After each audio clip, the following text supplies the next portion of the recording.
Hey everybody, welcome back to the MacWhisperer Academy. I'm Dylan Stewart, the MacWhisperer, and in today's episode we're going to talk about Apple's latest and greatest new operating system, iOS 14. You know, every year Apple upgrades their operating system, making the iPhone better, faster, smarter, and yet most people are very resistant to change. They're very afraid of updating and upgrading to the next operating system because they're afraid it's going to break everything they've been doing before. It's going to change the way they do things, it's going to force them to learn new things, and they're not going to like it. But the reality is, every upgrade that Apple has ever done has had a lot of amazing features and some, not so great things that we just can ignore or not utilize. But if you don't upgrade your operating system and keep your phone current, all sorts of other things can break. So staying in the past operating system is not a better solution. The right solution is to learn what the new operating system does, take the pieces of it that work for you, that make your workflow better, that make things easier for you, and leave the rest of them behind. We're not going to talk about every feature because there's a lot of them, and most of them you're not going to need, you're not going to use, you're not even going to stumble across. But the ones I'm bringing up here will change the way you use your iPhone for the better. So without further ado, let's hop over to the phone and take a look. The first thing I want to talk about is what's called the app library. We all have downloaded so many apps, some of which we haven't used since the day we downloaded them. And then there's all these apps that we use every single day that we're constantly flicking from one page to the next page to the next page, trying to find, and we put them in folders and we reorganize them, and it's still not good enough. What Apple did this year is they created something called the app library, and you find it by going all the way to the farthest page on your phone. So you'll see as I swipe through these pages, when I get to the last page, which is here, and swipe one more time, I get into what's called the app library. In the app library, every application on your phone has been automatically filed into specific sections for you by Apple, including some smart sections like suggestions of what you might be using next or recently added. What's really cool about the app library is that it enables you to delete apps from your home screen without deleting them from your phone. Let me show you what I'm talking about. So over here, I've got this brand new app called Grammarly. It's a fantastic app that helps do spell checking when I'm typing on things. But I use it within other apps. I don't need the app itself, but I had to download it, so here it is. What am I going to do with it? Just put it on a page 14 pages deep and forget about it? No. Very simply, I can come in and I can go to edit it and I can remove the app. And I get this cool new option here which says, do you want to delete the app fully or do you want to move it to the app library? Now let me explain. Every app is already in the app library. So when I move this to the app library, what I'm really doing is just removing it from my home page so I don't see it here, but I will still find it amongst the other apps inside the app library here. This has enabled me to really clean up my phone. And the way that they've allowed you to clean it up is super intuitive because for most of us, our most important apps are on our front page. And then we've got all these kind of other apps that we kind of just gathered up and they overflowed onto these other pages and we don't use them that often. You can hide entire pages and send everything to the app library super easily. Here's how you do it. You press and hold on your home screen here until everything starts to wiggle, and then you tap on the little pages icon at the bottom here like this. It now brings up all of the pages you've got, and you can just uncheck the ones you don't want, click done at the top, and now instead of 4, 5, 6 pages, I've got my main page of apps and then the app library. Super easy, super functional. That's one of the cool things, but one of the other really cool things is widgets. So first of all, let's take a look at widgets so you understand what they are. I'm on my first page of my home screen and I'm going to swipe to the left like this. And I get into this screen which is called the widget screen, and it holds all sorts of widgets like notes and weather and maps and screen time and battery usage. But what I really want is to be able to use some of these widgets right from my home page where I am most of the time. So you can do it really easily. You can find one. In this case, I'm going to take my battery update. I'm going to press and hold on it. And when it starts to wiggle, I'm just going to move it right over onto the next screen, and it sits right there. But there's other things you can do too. If you notice up at the top, there's a little plus button. I'm going to click that, and it offers all sorts of different widgets that I can grab. If I'm a big music fan, maybe I'll grab the music one and set that up so that I can quickly play my favorite album or my favorite playlist. If I'm really into the stock market, I can put the stock market icon right in here as well. Now it does take up space, but remember, you're going to have tons of extra space because you're going to take all those applications you're not using and send them over to the app library, just like that. But there's something else that's really cool about widgets. You can stack widgets on top of each other. So if I wanted to have stocks and my battery, but I didn't want to take up the space for both of them, I could literally drop stocks right on top of the battery icon. And then when I want to, I can just flick between them like this. You can add up to 9 separate widgets within one widget in this Smart Stack view, which makes it really, really easy. So go ahead and click on the plus button in the upper left-hand corner and explore the widgets screen to see what kind of widgets will really work for you. One of the things that I found super helpful is that I'm constantly going into my calendar and looking for the app to do it, when really all I want to see is what the next couple of appointments are. And if I come down into the screen here under calendar, there's a widget just like that. So I can take that widget and I can add that to my Smart Stack here, and now I don't even need my calendar icon visible because anytime I want to, I can tap on that widget and go straight into the calendar app, which is super, super helpful. The next thing we're going to talk about is some changes in the user interface, the way things look. One of the changes is Siri. Used to be when you would call Siri forward, she would take over the entire screen of your phone, making it impossible for you to do anything else. Now, Siri is minimized on your screen. So if I go ahead and trigger her like this, what time is it? You'll notice that instead of it taking over my screen, it just responded and gave me the information I needed and let me access everything on top of that. One of the other things that's been cleaned up a lot is search. You access search by tugging down from one of your screens like this, and you'll notice that instead of all of this clutter, when I do a search here, it gives me specific results, but it also offers certain apps that I can search in. You'll see here I can search in Notes, or I can search in Files, or I can search in Contacts. This means that instead of it delivering everything in one laundry list, it's clumped the results together to make it easier and faster for you to get to whatever it is that you were searching for.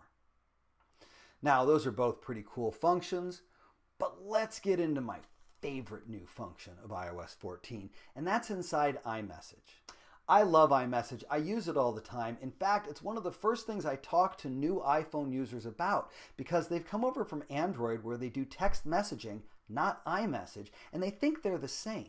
So when they come into the iMessage app and see all the cool things you can do, the screen effects, the tap backs, all of the functionality that exists only within iMessage, they're blown away. But when they get a look at iOS 14, it's going to be even better. We're going to hop into messages here, and the first thing I want to talk to you about is pinning conversations. So if you're like me and you've got all these conversations and all these people that you talk to, it's very easy for someone you talk to all the time to drop really far down on that list, making it hard for you to communicate with them.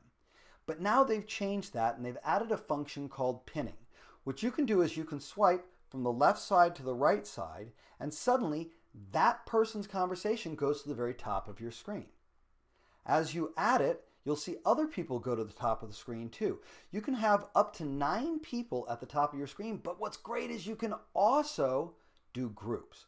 So if I have a group for my entire family, I can come here and I can pin that group right to the top, making it super easy for me to jump right into conversation with my family by tapping the app at the top, just like that. Super easy, super simple. But they didn't stop there. One of the other really cool functions that they added is called inline replies. If you're like me and you have all these conversations in your text message chain, sometimes somebody will ask a question up here, and then other texts will come in, and then you want to respond to their original question, but it might get confusing. So you have to say something like, regarding your question earlier about the box, da da da da da da da. What you really want to be able to do is reply directly to that part of the conversation. And they've made it super easy. Go into any conversation, find what you want to reply to, press and hold on it, and right there you've got a reply section. You click on it and you say, in this case I set it aside for you, and I send it. And what's cool is it tracks it as a reply to the original conversation. So at the bottom down here, I can see that this was in response to that message, not the message right above it. I think it's really helpful, and I think it's really valuable. The other thing that they've added to iMessage that I just think is fantastic is that they have added the ability to mention somebody in a conversation. If you're like me and you've got these group chats, sometimes everybody's got to mute their group chat because they just get tired of hearing the bings and the beeps from everybody just chit-chatting. But then when you need to get a hold of that person, you can't get their attention because all of the chatter has caused them to silence that conversation and they're not getting notified.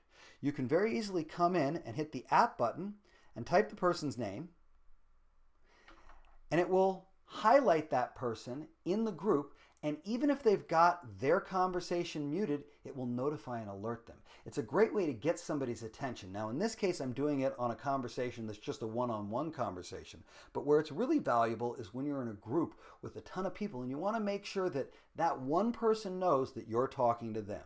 Like I said, you just come in, do the @ symbol, and then you go ahead and type the person's name and then the message, and it will alert that person specifically that you're talking to them. I also love the way in group conversations it's added photographs for everybody and shows them up at the top right here so you can kind of see who's in the conversation. And the size of the bubbles signifies how often that person is a part of the conversation.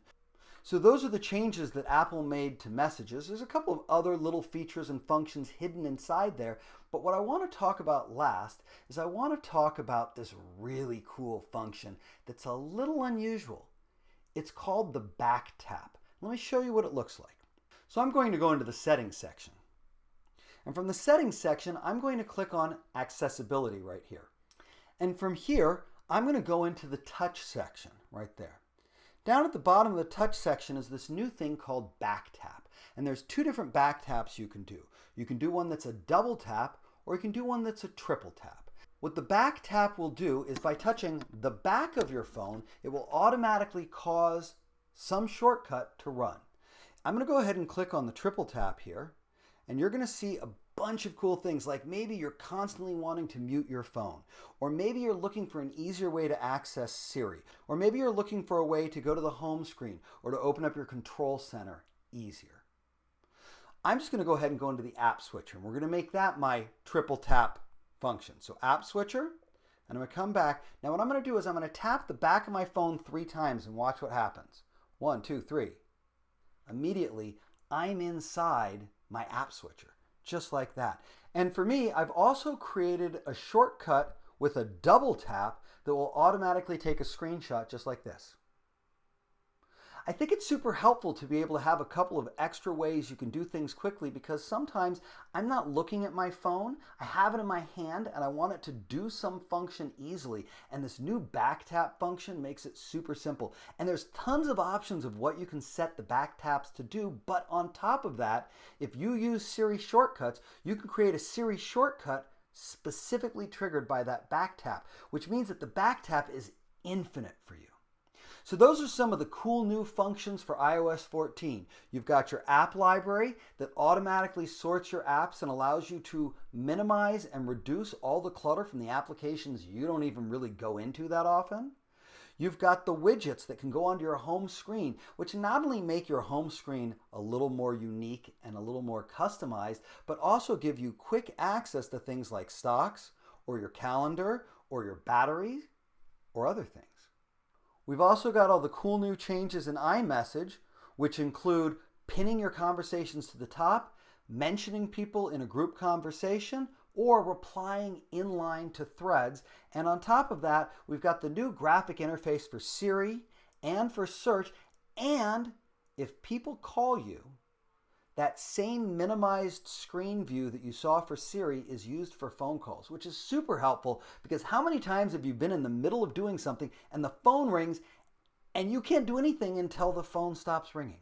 Those days are over, thanks to Apple.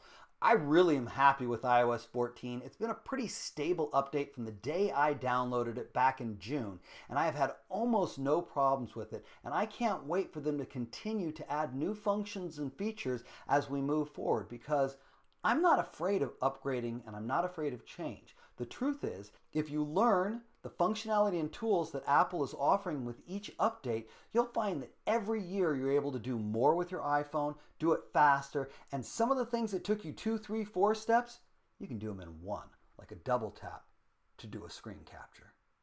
I'm Dylan Stewart. I'm the Mac Whisperer. I hope you got some great information from my iOS 14 walkthrough. If you loved this video, go ahead and like it, and please subscribe to our channel. There are new videos every week talking about everything under the sun for Apple, from iPads to iPhones to AirPods, etc. I can't wait to see you at the next lesson.